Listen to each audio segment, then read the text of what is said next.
Japanese spacecraft successfully returns asteroid sample to Earth. Here's a summary of the article. A Japanese capsule returned to Earth on Saturday carrying a special delivery—the first rock samples from beneath the surface of an asteroid. Project manager Yuichi Suda called the mission a rare event in human history. It marks just the second time pristine, untouched material directly from an asteroid has been brought back to Earth. The 15-inch capsule separated from the probe about 136,701 miles above Earth ahead of its planned descent into the Australian outback, near Woomera, South Australia. The rescue mission lasted nearly 2 hours, as officials raced around the outback in search of the tiny capsule. Scientists expect the capsule to contain a small amount of asteroid material, collected last year, with the goal of learning more about the origins of the Solar System and life on Earth. The samples could shed light on how matter is scattered around the Solar System, why it exists on the asteroid and how it is related to Earth, Suda told reporters, according to a Friday news release. The NASA OSIRIS-REx mission recently collected a sample from another near-Earth asteroid, Bennu, which is similar to Ryugu. This post received a score of 37,000, with an upvote ratio of 97%. Here are the top comments in response to this article.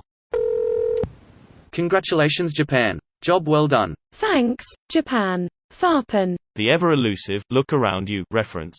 Now, let's take a look at our asteroid sample. If you look carefully, you'll notice that the contents of the sample collector have changed from invisible to rocks. I don't know anything about rocket science, but that sounds extremely hard to do. Neither do I, but it sounds like you'd need to successfully launch a rocket, land it on the asteroid which is floating around at high speeds, collect the sample and then launch again. On paper it sounds easy, but just imagine the speeds involved. Damn, that would be hard. It's even wilder than that. First it collected 2 samples from the surface, then it took off, positioned itself on the far side of the asteroid after deploying a space gun for lack of better words, and shot essentially a space bullet into the asteroid so that it could then re-land and take samples from beneath the asteroid's surface. Completely Herculean effort. Why not shoot the space gun before landing for the first time? Risk of contaminating it? I believe they wanted samples from the undisturbed surface or as close as they could get to undisturbed and a deeper sample. The first person to take samples from an asteroid is gonna have their mind blown by all that it took to accomplish what they will be in the process of doing. Sure, planets and moons will be cool, but not nearly as cool as it'll be, until we make an industry out of it at least. I hope they find something good. I'd hate for them to go through all that and find space charcoal. Charcoal would be an absolutely insane thing to find considering what it's made from, but I get your point. Wouldn't it? Beg your carbon. Here's a fascinating PBS Nova documentary about these space missions to retrieve samples from asteroids. This is a historic achievement, and unfathomably difficult to pull off as well.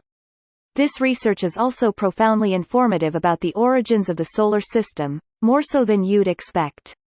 Edit. Here's the same documentary on YouTube, 720p, in case you're geoblocked on the PBS website. Setting your VPN to the US should also work, if you have one. I geeked out so hard on this episode. One of my top 10 Novas for sure. I think you'll also enjoy this beautiful and inspiring documentary about the Voyager space program. Edit. Also, a slighter shorter version, 97 minutes, of the documentary is available for free to stream on PBS. This is the version I watched, but I hear the full-length version, 120 minutes, is even better. This video was automatically created by Reddit to speech. The article and comments in this video were selected from Reddit according to their upvotes, and any paraphrasing was performed by smmry.com, without any human intervention.